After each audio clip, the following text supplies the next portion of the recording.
إن الحمد لله نحمده ونستعينه ونستغفره ونعوذ بالله تعالى من شرور أنفسنا ومن سيئات أعمالنا.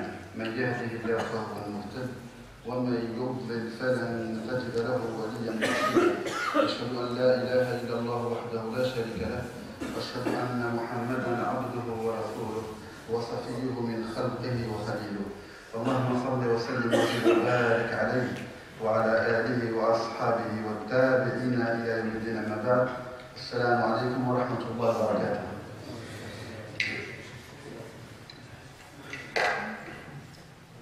Excusez-moi pour ce petit problème technique. C'est vraiment un grand plaisir qu'on se rencontre ici et je tenais avant tout à remercier tous les responsables de la mosquée Sunna pour leur accueil chaleureux. Ça fait vraiment plaisir et c'est avec un grand plaisir que je viens rencontrer mes frères et mes sœurs ici au Ponté pour la première fois pour qu'on puisse parler ensemble d'un sujet qui incombe tout le monde. C'est un sujet qui, Wallah, me tient beaucoup à cœur et qu'il faut que chacun d'entre nous ici, hommes, femmes, frères, sœurs, puisse se dire qui ou qu'elle est concernée. Parce qu'on est en train aujourd'hui de véhiculer une information, ou plutôt une désinformation par rapport à ce qu'on est en train de vivre en France. Et Wallah, tu ne peux, et je ne peux dire demain devant Allah Azza wa Jal qu'on n'est pas concerné.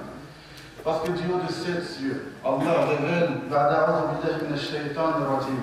Ya ayyuhalladhina amanu qu anfusakum wa ahlikum nara وقودها الناس والحجارة عليها ملائكة غلاظ شداد لا يعصون الله ما أمرهم ويفعلون ما يؤمرون أو ما يؤمرون. Dieu de sept cieux, Allah nous recommande à chacun d'entre nous effectivement de se préserver, nous en premier lieu, ainsi que nos familles du feu. Ce feu dont le combustible sont quoi donc? La pierre ainsi que les gens. Et ce qui se passe aujourd'hui dans les écoles et ce qu'on veut, avec bien sûr des mensonges, je vais effectivement essayer de prouver que c'est un mensonge, ce qu'ils veulent faire, c'est une réalité.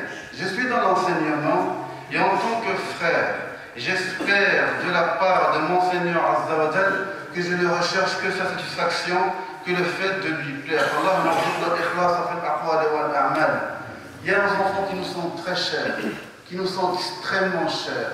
Et je l'ai souvent répété, je préfère perdre ma voiture, ma maison, mon travail, tout ce qui est mondain, mais jamais deux choses. Dini wa ahli, notre religion ainsi que nos enfants. Alors on va essayer de voir, je vais essayer de bien sûr disséquer cette conférence en plusieurs parties. Et comme vous pouvez effectivement le voir ici, donc on puisse en premier lieu mettre en évidence, je commence par une introduction qui est celle-ci, par un préambule, et qui sera suivi ensuite par le constat. Mais vous savez que le constat, lui seul, ne suffit pas pour pouvoir dire ce constat, et après on se sépare, salam alaykum, tout ce qu'on va se rencontrer dans, je ne sais pas, un an, 2 ans, peut-être jamais. Mais le constat doit nous pousser à se dire quelle est, la solution, le besoin, ainsi que nos responsabilités. Parce que le fait d'être responsable, toi et moi, on en rendra compte devant Allah. Le constat ne suffit pas à lui-même, mais qu'il faut arriver aux solutions. Et entre le constat et la solution, il y a ta et ma responsabilité ici en France, parce qu'on a choisi d'y vivre. Ce n'est pas l'Arabie Saoudite, ce n'est pas l'Égypte, ce n'est pas le Maroc, ce n'est pas l'Algérie. Et on va se dire comment préserver nos enfants.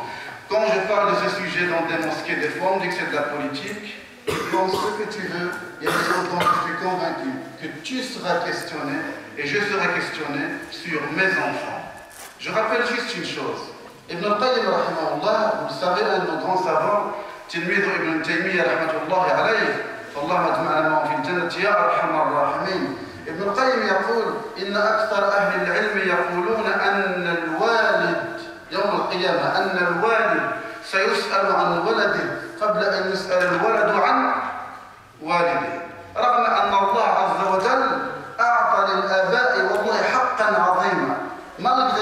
Qayyim rahimahullah dit que le jour du jugement, le père sera questionné vis-à-vis de son fils avant que ce dernier ne soit questionné vis-à-vis de son enfant. Et on en est responsable.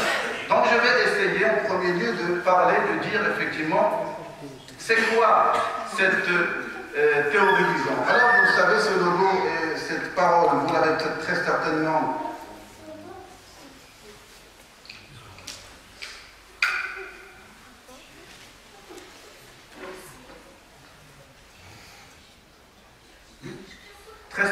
vu et entendu à plusieurs reprises. On vous parle de l'ABCD de l'égalité. Sous couvert de cette égalité, donc on veut faire entrer cette théorie du genre. Je vais essayer de faire comprendre ce que c'est que cette théorie du genre en premier lieu. Et de quelle façon on veut camoufler ceci. Et moi, ce que je vais dire, ça n'engage que moi. Ça n'engage que moi. Wallahu a'lam. Ça passe.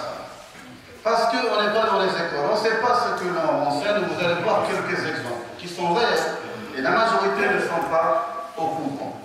C'est quoi cette théorie du genre? Alors cette théorie du genre se base sur quelques principes. On va essayer de le voir.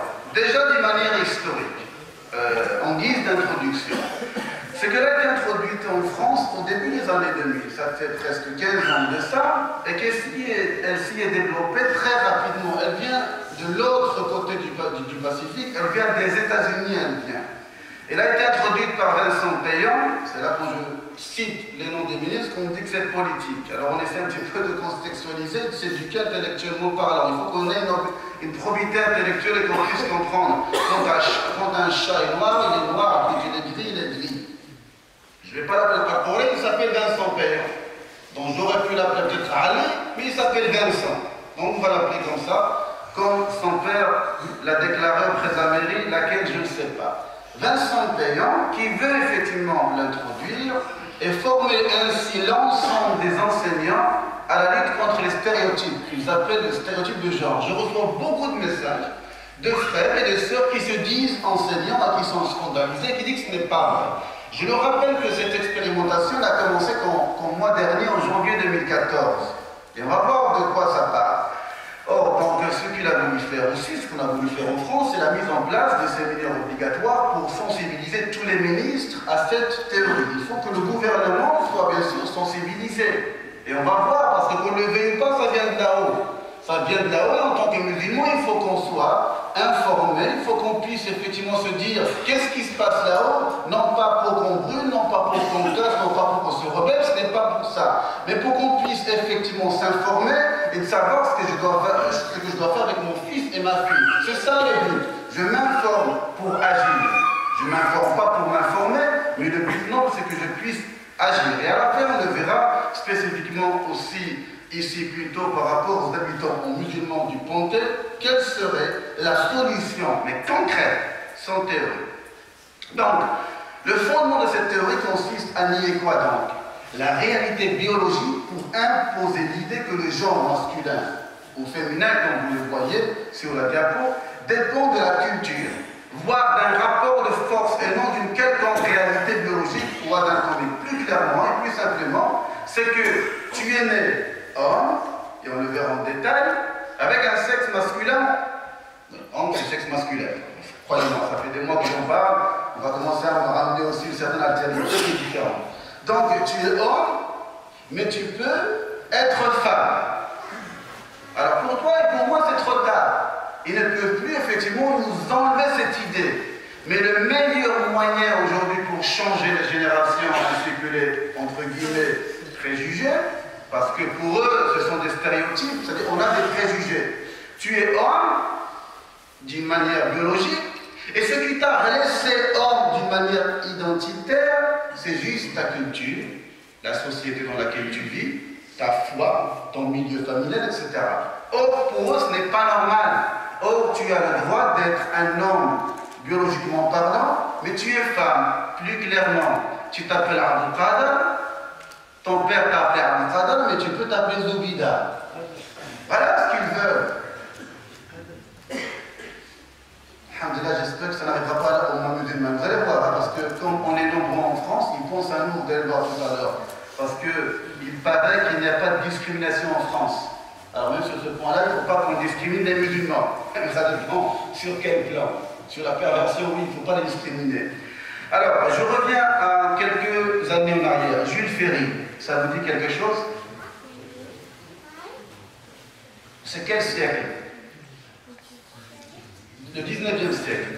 Alors là, qu'est-ce qu'il a voulu faire? C'est ce qu'on appelle séculariser effectivement l'école. Ça veut dire, très simplement, de couper le lien entre le Créateur, Allah subhanahu wa ta'ala, et l'élève. Et vous savez, en France aujourd'hui, ton enfant, mon enfant, n'a pas le droit de parler de la notion divine à l'école. Même quelques parents qui, en l'occurrence, quand j'étais à Tarbes, qui vient me voir quand je narrais cet élément, sa fille dit Bismillah ou bien Alhamdulillah en classe, sa maîtresse lui dit non, tu ne cites pas le nom de Dieu.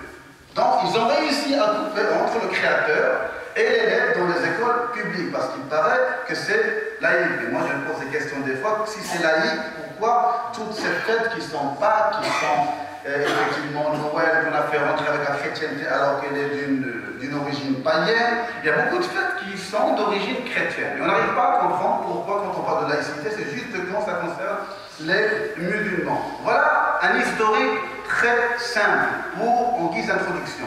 Maintenant, quels sont les principes? Comme vous le voyez, il y a des principes, ce qu'on appelle en anglais le gender. Or, ça veut dire la théorie du genre. Là, c'est très simple. Regardez, ce que je vous mets là, ce sont des diapos qui émanent, bien sûr, ce que je vais voir plus tard, ça émane de livres scolaires. J'invente pas. Ça émane de livres scolaires. Donc, la théorie du genre, c'est quoi?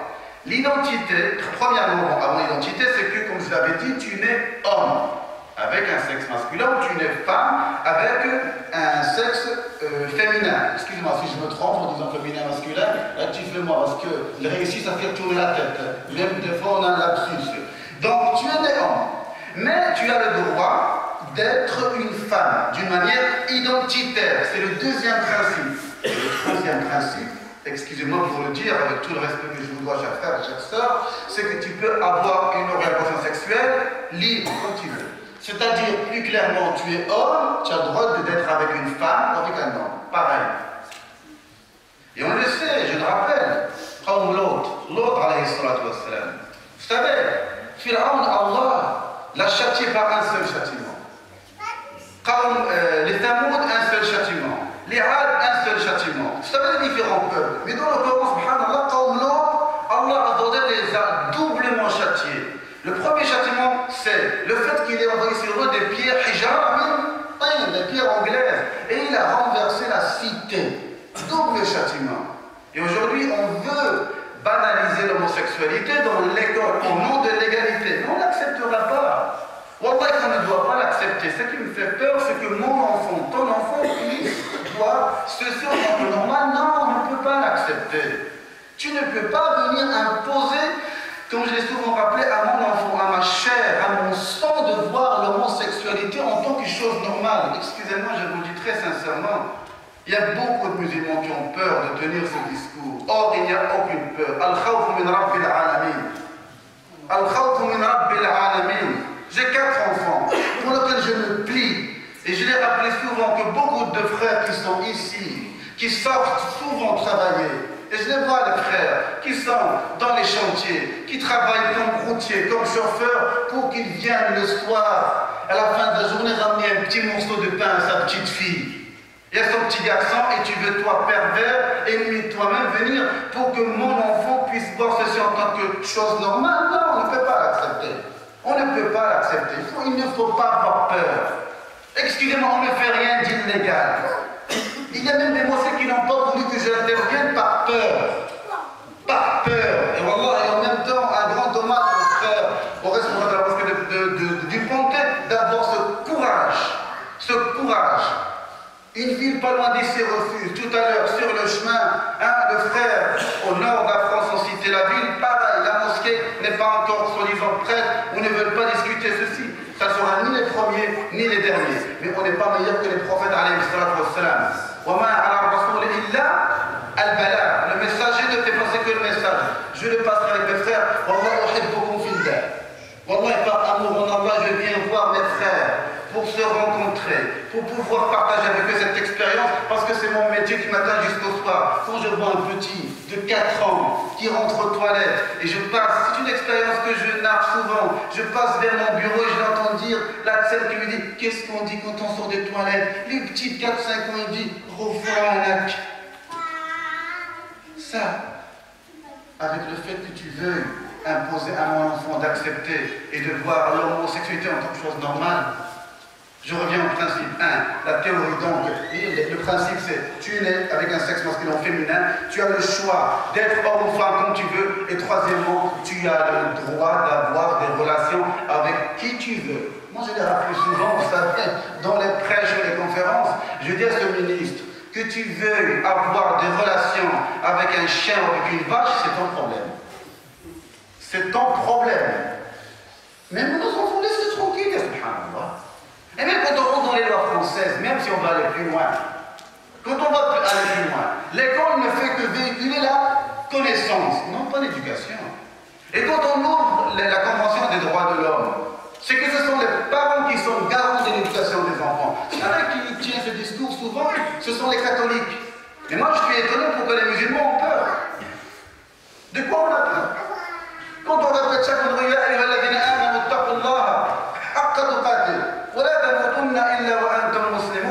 oh, qui portez la foi, craignez Allah comme il le faut. Comme il le faut. Voilà les trois principes par rapport à ce qu'on appelle le gender. Maintenant, le programme de l'éducation nationale du gender.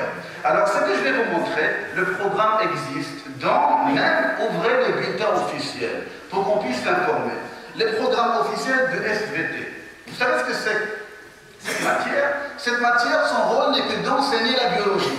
Or, la théorie du genre est du domaine social. Et que même les non-musulmans se disent, mais où est le rapport entre la biologie? Il y a une théorie qui reste du domaine social. Le contenu des manuels de SVT, je vais vous montrer des diapos, des livres, pour vous dire qu'on l'enseigne. Et que monsieur, je ne sais pas si on peut dire monsieur ou madame maintenant, payant, c'est parce que c'est même la Najat, tu as dit. Wallah, je l'avais dit une fois, Wallah, qu'Allah l'a dit. Wallah, dans la tombe, Wallah, pour tout leur dimanche, j'aimerais pas être à leur place, ou à sa place. C'est comment on peut accepter ça? Regardez là, on dit qu'on ne l'enseigne pas à l'école. Eh bien, regardez. Ils disent qu'on ne l'enseigne pas. Regardez premièrement. Ça, c'est la faute du manuel HF. Regardez ce qu'il est écrit.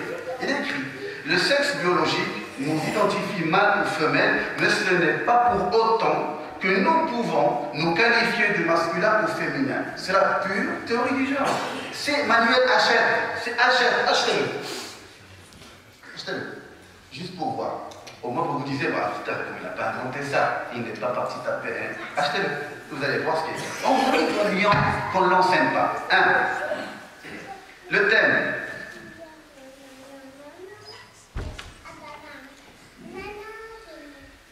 Le programme. En première S, on ne l'enseigne pas. En première ESL, on l'enseigne. Regardez. C'est mot à mot. Mot à mot. Le programme est le suivant. Ne laissez aucune place aux idées fausses et aux préjugés. Ce thème sera l'occasion d'affirmer que si l'identité sexuelle et les rôles sexuels dans la société avec leurs stéréotypes appartiennent à la sphère publique, l'orientation sexuelle fait partie, elle, de la sphère privée. Troisième point, l'élève devra être capable de différencier identité sexuelle et orientation.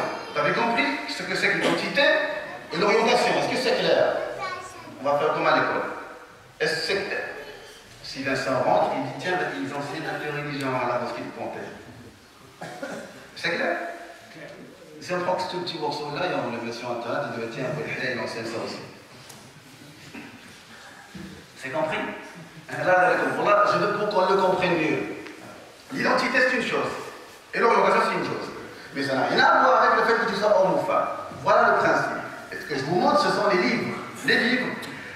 Les 4 que je vous montre ici, c'est Nathan, Belin, Hachette et Attier. Et bien regardez, ce que je vais vous montrer, ce sont des copies d'écran de livres. Et on nous dit qu'on n'enseigne pas. Mais de qui on se moque? De qui? La HALD. Qu'est-ce qu'elle dit?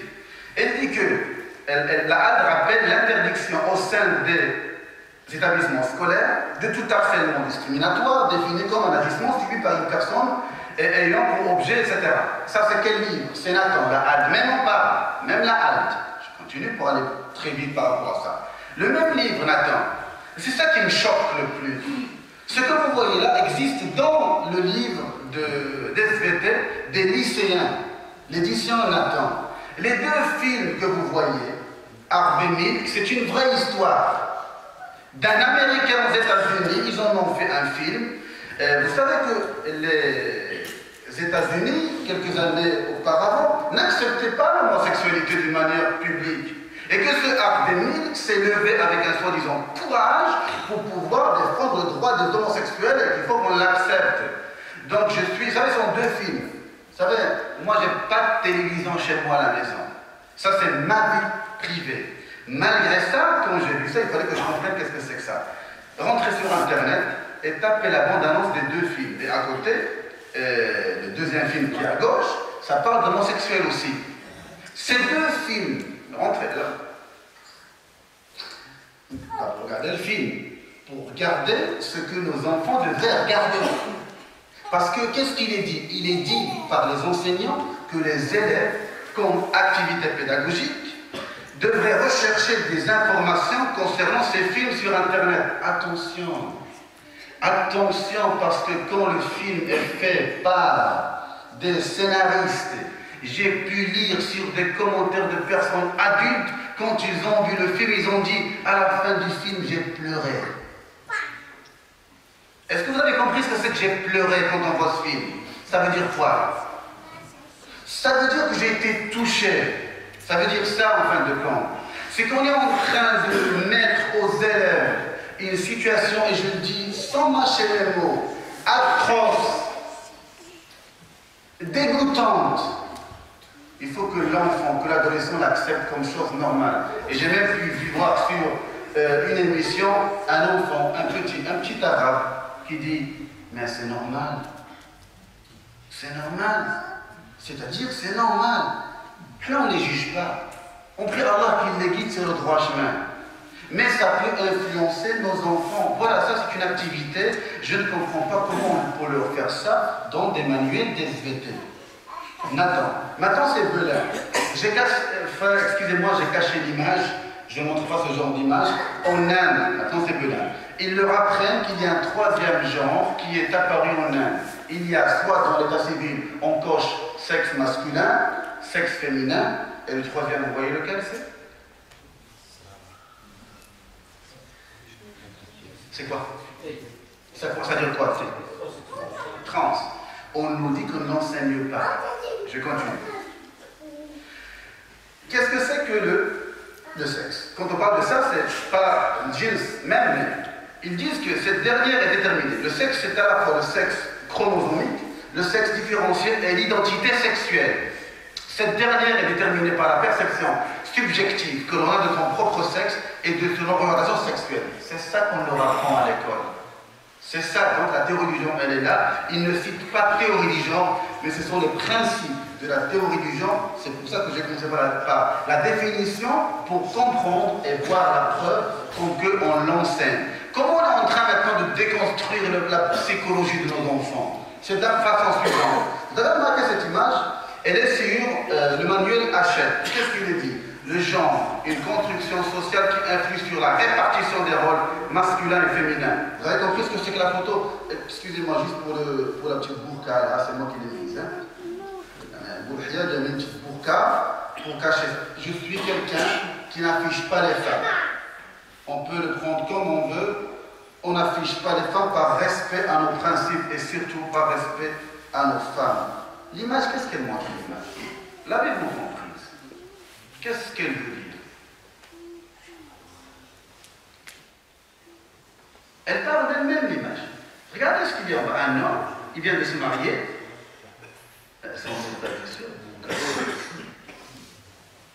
Qu'est-ce qu'il y a en bas?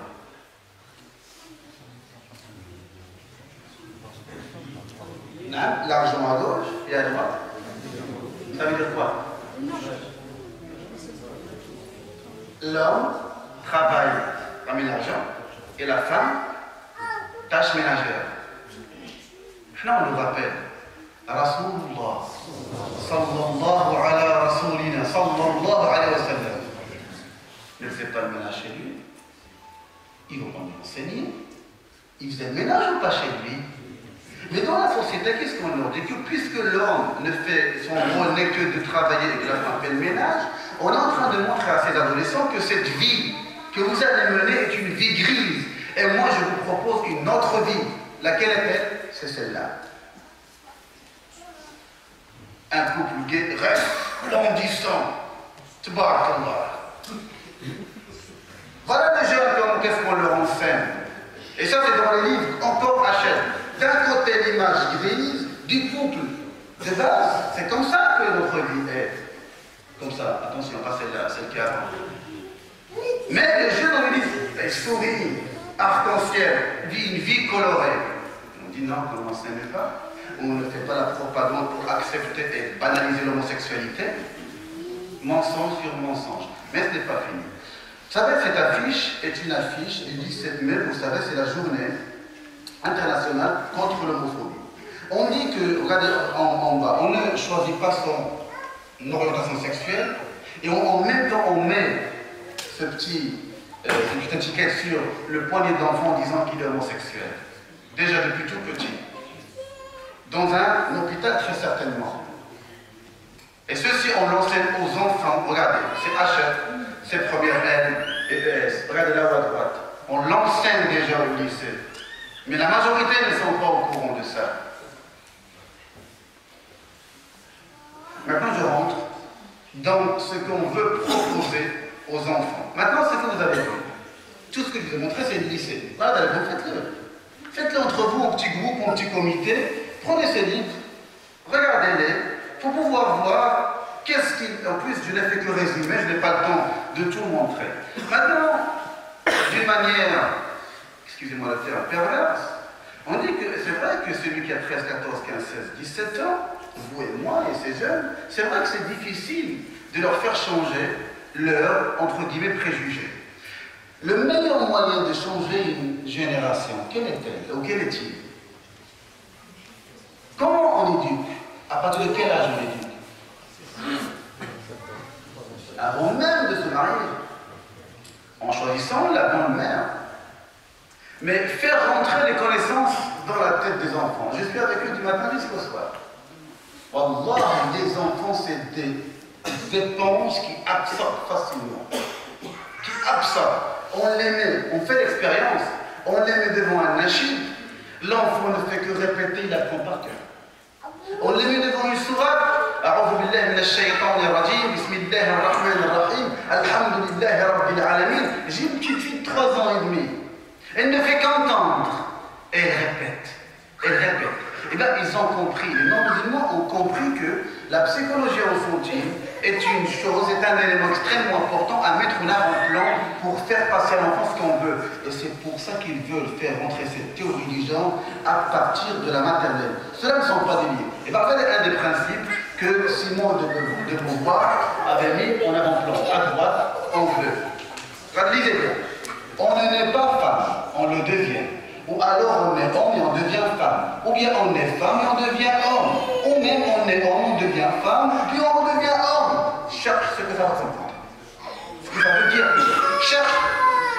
Ça ne veut absolument rien dire, c'est la perversion totale. Maintenant, quelques supports pédagogiques, ou plutôt l'expérience qu'ils sont en train de faire. Ce que vous voyez là, c'est une expérimentation dans une crèche. Le garçon prend la place de la fille. Et vice-versa. Allah a créé le mâle et la femelle. Allah, quand il a créé le mâle et la femelle, chacun il leur a donné ce qu'il leur a donné. Il a donné à la femme ce qu'il n'a pas donné à l'homme. Et il a donné à l'homme ce qu'il n'a pas donné à la femme. Parce que dernièrement, quand j'écoutais Najat Vallaud-Belkacem, qui disait que nous, dans les écoles, ce qu'on veut, c'est qu'ils fassent, vous l'avez vu dernièrement, je pense, je l'ai vu sur Internet pour m'informer, qu'est-ce qu'elle disait? Que dans le sport, dans les écoles, pendant le sport, il ne faut pas qu'on sépare les filles et les garçons. Il faut qu'ils jouent ensemble. Qu'est-ce qu'il lui répond, moi? Oui, tu vas passer, tu dois faire un effort dans le sens des paroles pour pouvoir changer la règle des Jeux Olympiques. Et il lui rappelle, elle est non musulmane. Et il lui rappelle, subhanallah, une notion qui est islamique, c'est que la masse musculaire de la femme n'est pas celle de l'homme. Pourquoi Allah Azza wa Jalla a imposé à l'homme ce qui n'est pas imposé à la femme? Il y a beaucoup de choses qui sont imposées à l'homme, mais qui ne sont pas imposées à la femme d'une manière islamique. Parce que nous, l'islam, il n'y a pas d'égalité. Et si je m'arrête là, on va dire, ah, mais qu'est-ce qu'il raconte? Discrimination totale. Il n'y a pas d'égalité en islam. En islam, il y a ce qu'on appelle l'équité. Subhanallah, un magistrat tel que Patrice André le rappelle dans le droit international. Il dit que l'égalité, c'est qu'on donne à quelqu'un ce qu'il peut avoir et l'autre ce qu'il peut avoir, même dans le droit international. Et nous, l'islam, nous l'a enseigné depuis 14 siècles de ça. Simplement, il faut qu'on revienne au principe. Alors, il veut pervertir. L'enfant, il va être perdu psychologiquement parlant. Et même les commerçants, puisque c'est que l'argent qui les intéresse, là, ils ont commencé à faire des jouets à l'envers, des jouets de filles pour les garçons et vice-versa. Rentrons dans quelques supports. Regardez, même la propagande qu'on fait, ma mère est une femme à barbe. Il n'y a plus de fondamentalistes ici. Pas d'intégrisme, ça passera très bien. Ce n'est pas un livre qu'on enseigne dans l'école, mais là, je vous parle de quelques livres. Livres très connus, vous le savez. Je n'oserais pas vous montrer éventuellement les mauvaises images qu'il y a dessus. Regardez, papa porte une robe.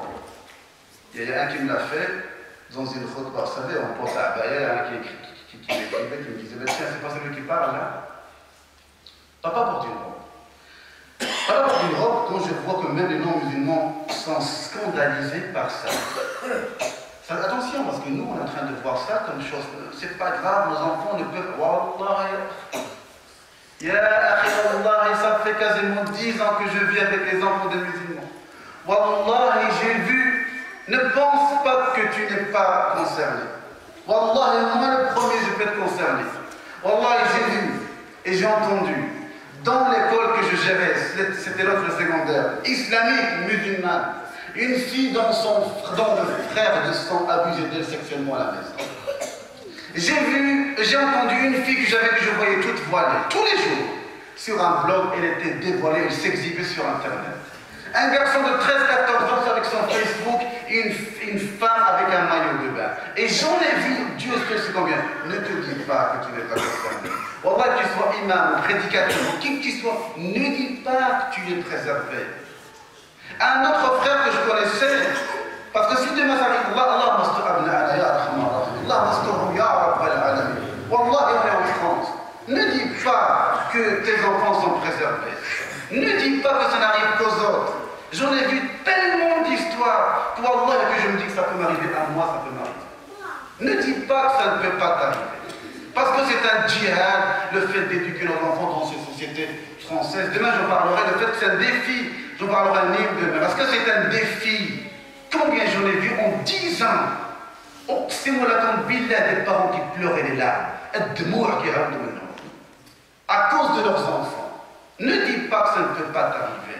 Quand ton enfant va rentrer, on va lui rabâcher, papa porte une robe. J'ai deux papas qui s'aiment, vous allez le voir, un enfant il ne fait qu'absorber. Ceci n'est qu'une copie d'écran d'une des pages du livre. Parce que qu'est-ce qu'ils veulent? L'objectif spécifique, c'est de contribuer à quoi? À déconstruire les stéréotypes. Déconstruire. Pour eux, c'est pas péjoratif. Pour nous aussi, ça l'est. L'enfant, il se dit, voilà, la fille, c'est la fille, le garçon, c'est le garçon. C'est vrai qu'il y a des métiers de filles, des métiers de garçons, des jouets pour les filles, des jouets pour les garçons. Eux, c'est non. Vous savez, le mariage pour tous, le mariage qui a été légiféré pour homosexuels. Ceci n'est qu'une première étape pour pouvoir faire rentrer très facilement dans la société, et en l'occurrence aussi dans les écoles, cette théorie du genre, parce que ça prendra des générations. Nous, on ne sera plus là. Tous ceux qui sont ici dans 100 ans, on sera tous sur terre. Mais mes enfants, vos enfants, nos enfants et nos petits-enfants, c'est eux qui vont subir ça. Si les non-musulmans se battent contre ceci, c'est que nous on se dit, au nom de notre islam, Al-Amr bil Ma'ruf wa Nahy anil Munkar est une dimension qui est obligatoire socialement parlant, pour toi et pour moi. Parce que ce que je crains, c'est qu'on devienne une umma qui n'appelle plus au bien et qui n'interdit plus le mal. Kuntum khayra ummatin ukhrijat lin-nas. Comment?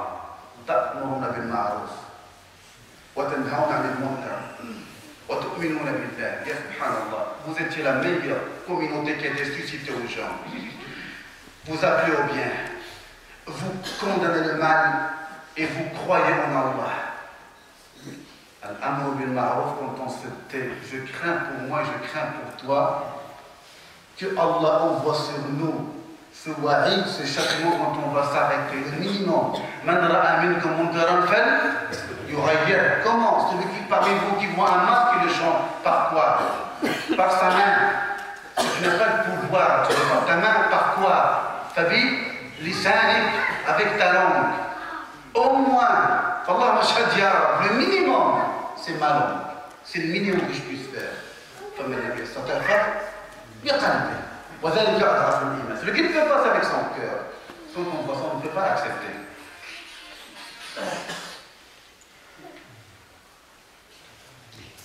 J'ai deux papas qui s'aiment. Ce sont des lignes qu'on propose pour l'enseigner aux enfants, pour que ça puisse passer normalement dans la tête de l'enfant. Quelques supports. Je continue très rapidement. Tango a deux papas, Jean a deux mamans. J'ai deux papas qui s'aiment. Papa, prenez l'enfant. Faites-le asseoir pendant 3 ans maternelle et 5 ans de primaire. Pendant 8 ans, rabâchez-lui ça et rendez-vous en 2022, 2023 on discute. Et vous verrez ce que ça va donner. Ils sont très forts pour se dire, ça rentrera dans la tête de l'enfant. Ça rentrera. J'ai deux papas qui s'aiment. En bas à droite, la nouvelle robe de Bible. En bas à gauche, je vous le dirai. J'ai honte de vous le lire. Mais quand on voit ça, on se dit, mais on se tait. Tu te tais. Pourquoi? Je vous laisse le dire. Allah a donné 5 secondes. Ceux qui sont là ne le verront pas forcément. Mais Wallah, c'est sans compte. Maintenant, je vous l'avais dit, on a combien de musulmans en France? 6, 7, 8 millions de musulmans parfaits. Il n'y a pas de discrimination, même sur ce plan-là. Eh bien, ils en pensent à un. Mehdi rouge à lèvres. Ça vous dit quelque chose, l'auteur? Le nom ne vous dit rien? David Dumortier? Ça vous dit rien? Il faut qu'on s'informe. Il faut qu'on s'informe. David Dumortier est un travesti. Un poète travesti qui, aujourd'hui, le 3 février, il était dans une école à Versailles. Et un garçon est rentré, effectivement, il est venu leur enseigner, effectivement, le fouach et le manka. Un garçon est rentré chez lui à la maison, il a répété, regardez, les parents n'étaient pas au courant. Et la maîtresse, la menteuse, qu'est-ce qu'elle a dû voir en début d'année? Elle leur a dit, vos enfants vont étudier la poésie cette année, point. Ça s'arrête là. Effectivement, David Dumortier était 3 février dans une école à Versailles, et il a commencé à leur parler de ça. Ton papa porte une robe, il y a même un garçon qui a dit, ah oui, mon papa il fait ça à la maison. Un des enfants, des élèves, est rentré à la maison, il en parle à ses parents. Et ce sont ces parents-là, effectivement, qui se sont levés pour dire, crier au scandale. Et bien, figurez-vous, ils ont été convoqués par le directeur, ou plutôt la directrice académique. Et qu'il est écrit dans le Figaro que les autres parents hésitent de se plaindre, hésitent à se plaindre. Mais comment on va hésiter? En fait, ils ont réussi. Ils réussissent, excusez-moi, et je lance juste un pavé dans la main, c'est que quand il y a eu les journées retrait des enfants des écoles, qu'est-ce qu'ils ont dit? On va convoquer les parents, et ça fait peur. Wallah, ça fait peur beaucoup parmi nous. Ils vont nous convoquer. Et alors? Le directeur va me convoquer. Quand on dit directeur, c'est inspecteur d'académie, parce que le nom a changé depuis 2012. On ne dit pas inspecteur académique, maintenant on dit directeur académique. On va être convoqué par l'inspection. Et ensuite, et après, moi je rappelle juste une chose. Voilà, ce qui m'inquiète moi le plus, c'est quand Malak al-Maut va venir à Salam devant moi. Et l'une des deux, qu'est-ce qu'il va dire? Ya ayyatuha an-nafs at-tayyiba aw al-khabitha. C'est l'une des deux. C'est ça qui me fait peur. C'est ça mon père, rahimahullah, avec tout le respect que je vous dois. Avec tout le respect que je vous dois. Il me disait une phrase. Et alors, Allah ne le prenait pas maintenant. Mon père, rahimahullah, m'enseignait pour dire que qui est un tel pour avoir peur. fait oui, quand tu mérites le respect. Qu'est-ce qu'il me disait? Alors, tu n'as pas de toilette?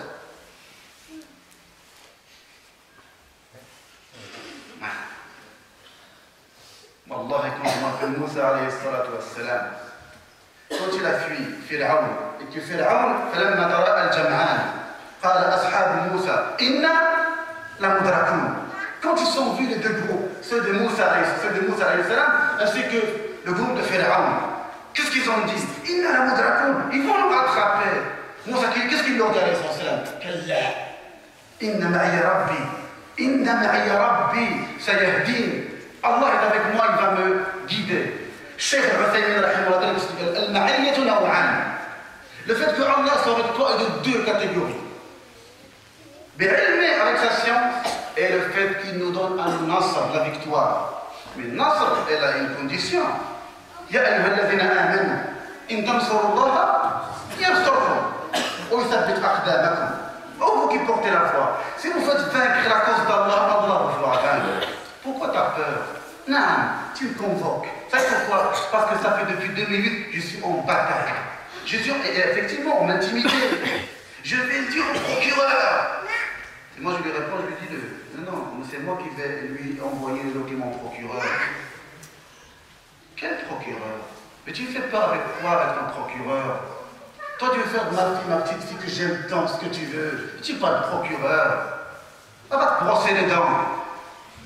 Tu n'es pas de procureur. On protège nos enfants. C'est parce qu'on veut. Et je leur sais pourquoi tout ça. C'est parce que je suis en bataille avec l'éducation nationale depuis 2008. Première école faite. On te met les bâtons dans les roues. Deuxième école ouverte en juin dernier. Les bâtons dans les roues. Mais je leur dis une chose. Que le combat va continuer. Jusqu'à ce que la loi soit respectée des deux côtés. Et non pas que d'un seul. Parce que la loi ne doit pas être pratiquée d'une manière géométriquement variable. Vous n'imposerez pas aux musulmans. Avec toutes les lois que vous faites, nos femmes sont dénudées. 2004 c'est le hijab, 2011 c'est le niqab. Et vous interdisez aux femmes de partir avec leurs enfants dans les bus scolaires, dans les sorties. Ça me rappelle les pays totalitaires de l'époque. Un enfant qui sort, maman, tu viens pas avec moi. Non, mon petit, tu ne peux pas partir avec toi. Parce que j'ai un petit bout de tissu sur ma tête, mais je ne peux pas partir avec toi, mon petit-fils. Pourquoi, maman? Et ça passe. Ça passe. Parce qu'on est en train de le vivre et de subir. Et que, des fois, quand je vais dans des mosquées, les renseignements généraux contactent ces responsables, c'est un homme dangereux. Pourquoi dangereux? Un des frères courageux, il leur dit, mais pourquoi il est libre? C'est parce qu'on ne mâche pas les mots, on défend nos droits. Nos enfants, c'est tout ce qu'on demande. Tout le combat, c'est nos enfants, c'est tout. Je leur rappelle que 70% des incarcérés en France sont des musulmans. Qu'est-ce que vous voulez? Mais laissez-nous les éduquer. Laissez-nous, les prisons sont remplies par des musulmans. Qu'est-ce que vous voulez? En juin, quand j'étais avec eux, qu'est-ce que vous voulez? Je leur ai dit. Qu'est-ce que vous voulez? Vous avez peur qu'on réussisse, nous, là où vous avez échoué? Parce que vous savez que si vous faites une école, j'en parlerai à la fin ici, wallahi, que entre nous, c'est vrai que des fois je parle à une maman, je lui dis une chose en tant que frère, qu'elle accepte de moi mieux qu'un directeur d'une école publique, parce qu'on est frères. Mehdi mérite du rouge à lèvres. Comme on est nombreux, Mehdi mérite du rouge à lèvres. Et bien sûr, Mohammed est amoureux des gens. Voilà.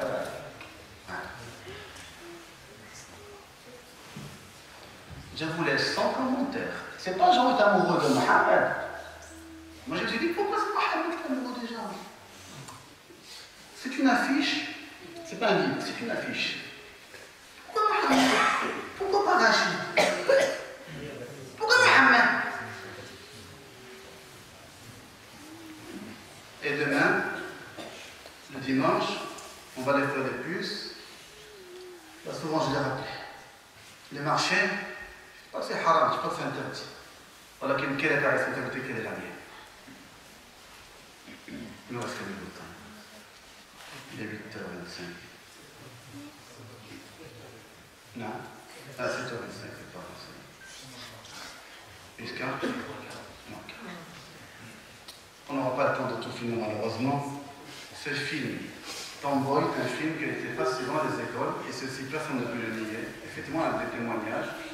d'un enfant qui s'est parti. C'est un garçon qui se fait passer